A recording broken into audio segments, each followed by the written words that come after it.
എല്ലാവർക്കും സുഖമാണെന്ന് വിചാരിക്കുന്നു. ഇന്ന് ഞാൻ പുതിയൊരു വീഡിയോ ആയിട്ട് വന്നിട്ടുണ്ട് കേട്ടോ. അത് എന്താണെന്നല്ലേ നമുക്ക് വീഡിയോ കണ്ടിട്ട് തന്നെ മനസ്സിലാക്കിയെടുക്കാം. ഓക്കെ, പോകാം നമ്മൾക്ക് വീഡിയോയിലേക്ക്. ആദ്യം തന്നെ ഞാനൊരു പാൻ അടുപ്പത്തേക്ക് വെച്ച് സ്റ്റവ് ഓൺ ചെയ്തിട്ടുണ്ട്. അതിലേക്ക് ഒരു തേങ്ങയുടെ അരമൂടി ചിരവി എടുത്തിട്ടുണ്ട്. അത് ഇതിലേക്ക് ഇട്ട് കൊടുക്കുന്നുണ്ട്. ലോ ഫ്ലെയിമിൽ വെച്ച് ഇതൊന്ന് ചൂടാക്കിയെടുക്കാം. ഒപ്പം തന്നെ 2 കപ്പ് അവിൽ ഇതിലേക്ക് ഇട്ട് കൊടുക്കുന്നുണ്ട്. ഇനി നന്നായിട്ട് ഒന്ന് ചൂടാക്കിയെടുക്കാം.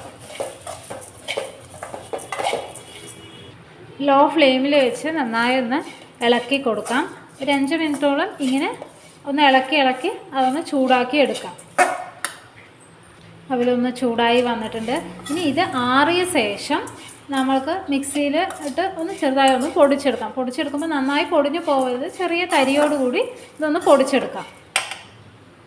ഇനി നമ്മൾക്ക് മധുരത്തിന് ആവശ്യമായിട്ടുള്ള ശർക്കരപ്പാനി തയ്യാറാക്കിയെടുക്കാം. അതിലേക്ക് ഒരു പാൻ അടുപ്പത്ത് വെച്ച് ചൂടാകുമ്പോൾ അതിൽ കുറച്ച് വെള്ളം ഒഴിച്ചു കൊടുക്കാം. ഇനി ശർക്കര കൂടി ചേർത്ത് ഇതൊന്ന് പാനിയാക്കി എടുക്കാം. ഇവിടെ ശർക്കര ചേർത്ത് കൊടുത്തിട്ടുണ്ട്. പൊടിച്ചിട്ടാണ് ഞാൻ ചേർത്തേക്കുന്നത്, പെട്ടെന്ന് തന്നെ തയ്യാറായി കിട്ടാനായിട്ട്. ഇത് നന്നായി ഇളക്കി ഇത് പാനി തയ്യാറാക്കിയെടുക്കാം. ശർക്കരപ്പാനി നന്നായി തിളച്ച് വന്നിട്ടുണ്ട്. ഇനി ഇതിലേക്ക് പൊട്ടിച്ച ഒരു ഏലക്കായി ചേർത്ത് കൊടുക്കുന്നുണ്ട്. ശർക്കരപ്പാനി റെഡി ആയിട്ടുണ്ട്. ഇനി അതിലേക്ക് നമ്മൾ അവലും തേങ്ങയും കൂടി വറുത്തെടുത്തത് പൊടിച്ചിട്ടുണ്ട്. ആ പൊടിച്ചത് ഇതിലേക്ക് ചേർത്ത് കൊടുക്കാം. ലോ ഫ്ലെയിമിൽ വെച്ച് ഇത് ചേർത്ത് നന്നായി ഒന്ന് ഇളക്കിയെടുക്കാം.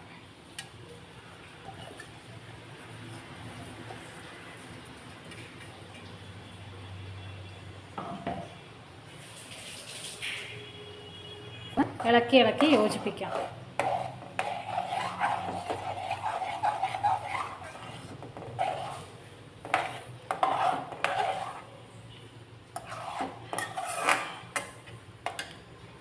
ഇതിലേക്ക് കുറച്ച് നട്ട്സ് കൂടെ ചേർത്ത് കൊടുക്കുന്നുണ്ട്.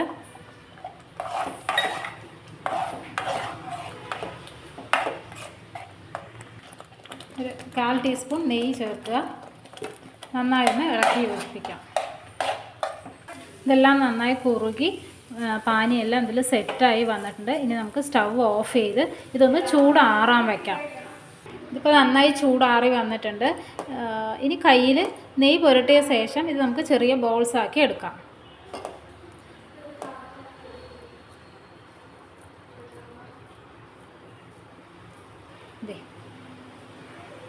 കുട്ടികൾക്കൊക്കെ ഇഷ്ടമാകും. എല്ലാവരും ട്രൈ ചെയ്ത് നോക്കണം. വീഡിയോ ഇഷ്ടമായ എല്ലാവരും ലൈക്ക് ചെയ്യണം.